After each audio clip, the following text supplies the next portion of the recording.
বিসমিল্লাহির রহমানির রহিম। আসসালামু আলাইকুম।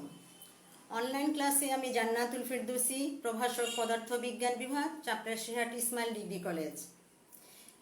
বিজ্ঞান বিভাগের একাদশ ও দ্বাদশ শ্রেণীর শিক্ষার্থীদের জানাই আমার আন্তরিক শুভেচ্ছা।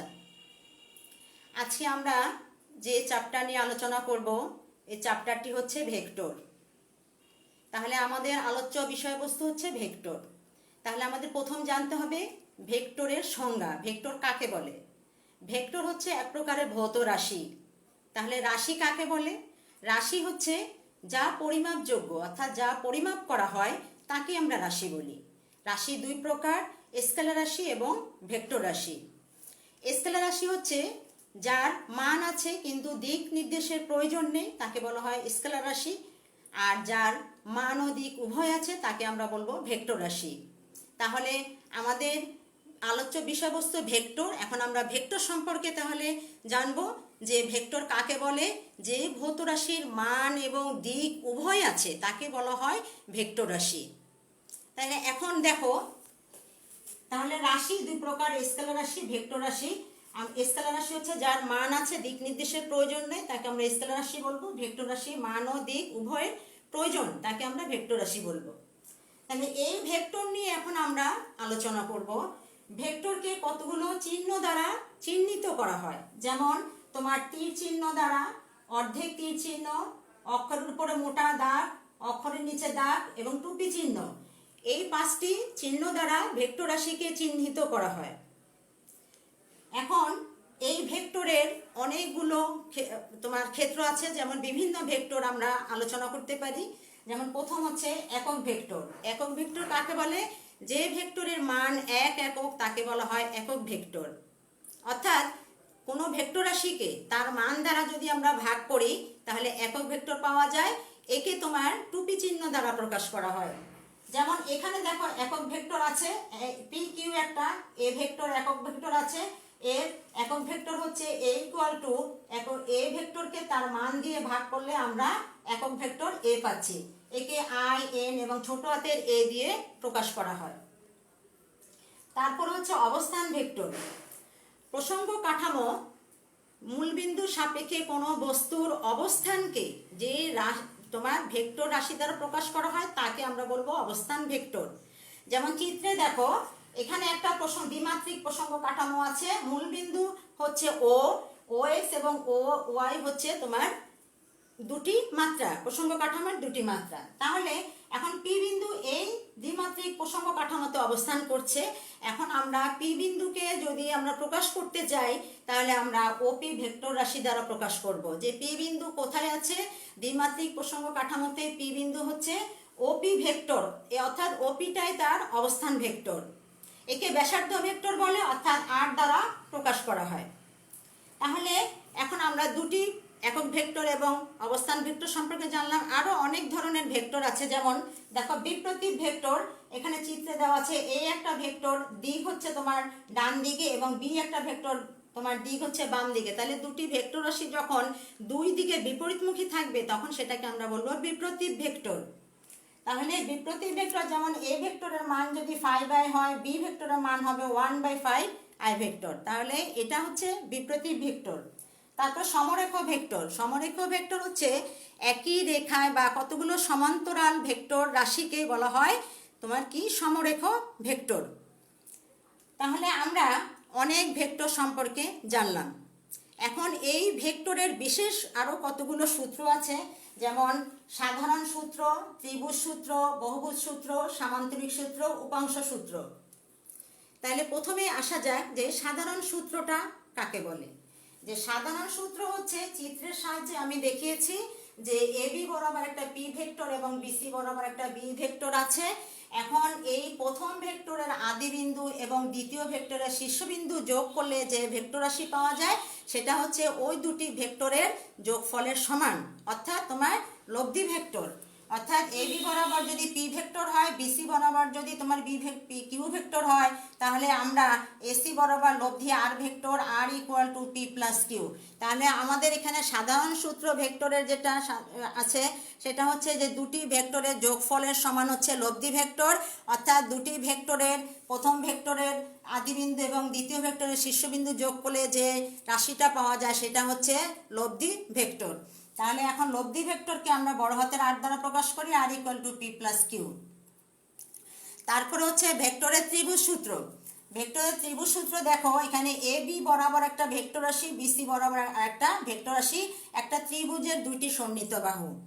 তাহলে এই একটা ত্রিভুজের দুটি সন্নিহিত বাহু দ্বারা দুইটি ভেক্টরকে নির্দেশ করা যায়, তাহলে প্রথম ভেক্টরের আদিবিন্দু এবং দ্বিতীয় ভেক্টরের শীর্ষবিন্দু যোগ করলে যে বাহুটি পাওয়া যায় ওইটা ত্রিভুজের তৃতীয় বাহু। তাহলে এখানে সূত্রটা হচ্ছে যে একটা ত্রিভুজের যদি দুটি সন্নিহিত বাহুকে দুটি ভেক্টর রাশি দ্বারা প্রকাশ করা যায়, তাহলে ত্রিভুজের তৃতীয় বাহুটা হবে ওই দুটি ভেক্টরের যোগফলের সমান এবং বিপরীত ক্রমে হবে। অর্থাৎ এ বি যে ক্রমে আছে, বিসি একই ক্রমে আছে, কিন্তু তোমার লব্ধি ভেক্টরটা আছে তোমার বিপরীত ক্রমে, অর্থাৎ A B plus BC equal to AC.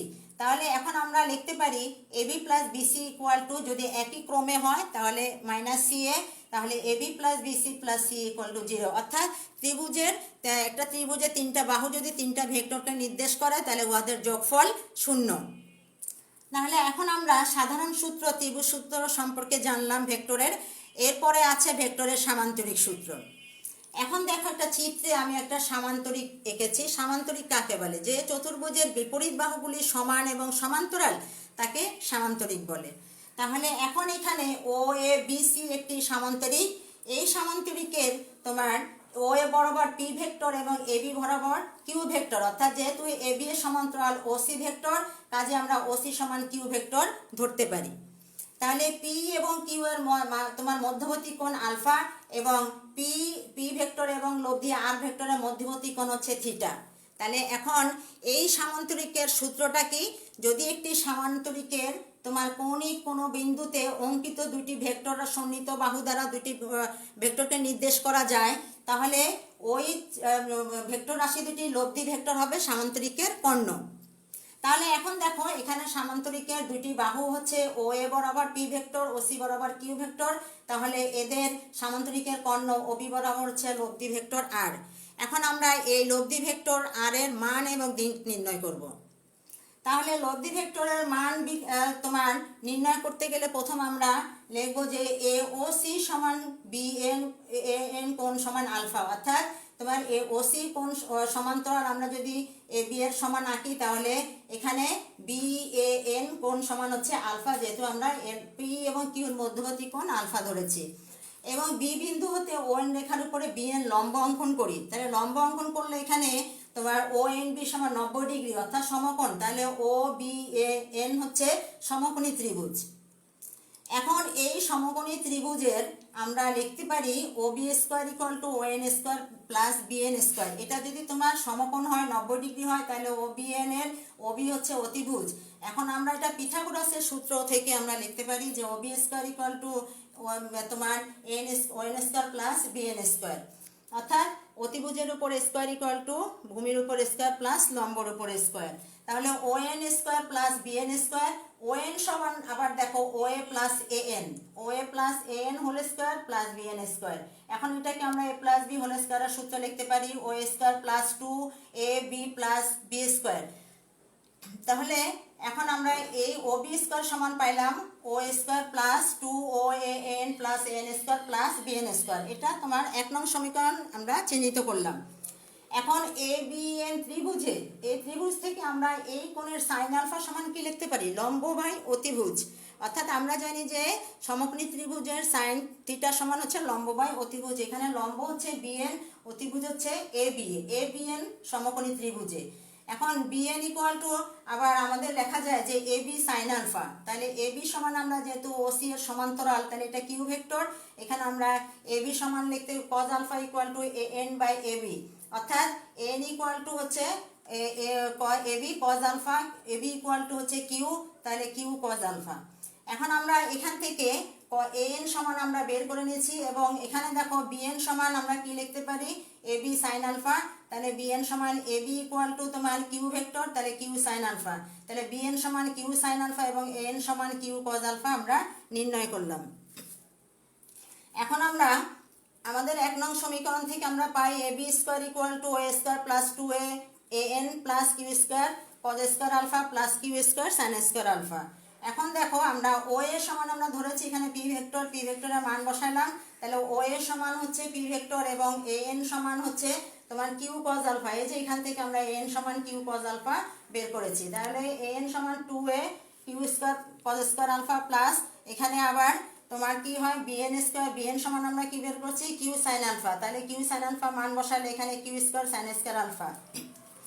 তাহলে এখানে p square plus 2pq cos alpha plus q square common নিলে cos square plus sin square alpha সমান 1। তাহলে r স্কয়ার সমান p square plus q square plus 2pq cos alpha r equal to root over p square plus q square plus 2pq cos alpha. তাহলে লব্ধি r এর মান হচ্ছে root over p square plus 2pq cos alpha plus q square. এখন আমরা ভেক্টরের সামান্তরিক সূত্র অনুসারে লব্ধির মান বের করলাম। এখন আমরা দিক নির্ণয় করব।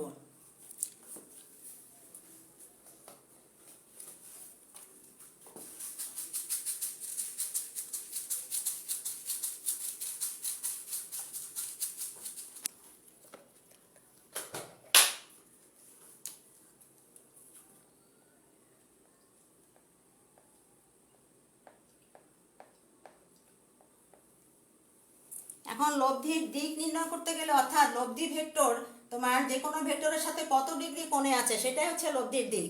তাহলে এখন লব্ধির দিক tan থিটা ইকুয়াল টু আমরা জানি tan থিটা ইকুয়াল টু লম্ব বাই ভূমি। তাহলে লম্ব হচ্ছে এখানে bn, ভূমি হচ্ছে on।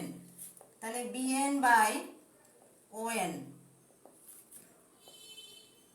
bn বাই on সমান আমরা কি লিখতে পারি oa plus an, oa plus an। তাহলে এখানে bn সমান হচ্ছে bn ইকুয়াল টু আমরা কি পেয়েছি q sin আলফা। তাহলে q sin alpha divided by OA সমান হচ্ছে p ভেক্টর প্লাস an সমান আমরা এখানে পেয়েছি q cos আলফা। তাহলে q cos আলফা। তাহলে লব্ধির মান হচ্ছে তোমার r equal to root over p square plus q square plus 2pq cos alpha এবং লব্ধির দিক হচ্ছে tan theta equal to q sin alpha by p plus q cos alpha. তাহলে theta equal to tan inverse q sin alpha by p plus cos alpha. তাহলে এখন আমরা লব্ধির দিক বের করলাম theta equal to tan inverse q sin alpha by p plus q cos alpha. অর্থাৎ তোমার লব্ধি যে কোনো একটা ভেক্টরের সাথে কত ডিগ্রি কোণে আছে সেটাই হচ্ছে লব্ধির দিক। তাহলে লব্ধির দিক আমরা theta equal to tan inverse q sin alpha by p plus q cos alpha বের করলাম।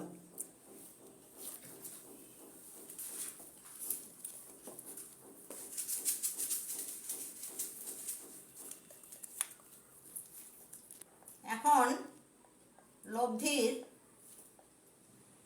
কয়েকটি বিশেষ ক্ষেত্র আছে।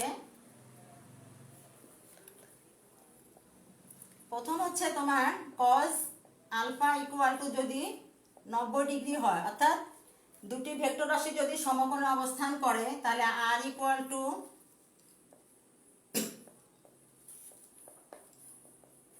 2pq cos 90 degree. তাহলে r equal to root over p square plus q square plus 0, p square plus q square. অর্থাৎ লব্ধি হচ্ছে r equal to root over p square plus q square. অর্থাৎ তোমার দুটি ভেক্টরের বর্গের যোগফলের বর্গমূল হচ্ছে লব্ধির মান যদি দুটি ভেক্টর রাশি যদি তোমার 90 ডিগ্রি থাকে। আর যদি তোমার cos আলফা ইকুয়াল টু যদি 0 ডিগ্রি হয়, অর্থাৎ আলফার মান যদি 0 ডিগ্রি হয় তাহলে তখন লব্ধি r ইকুয়াল টু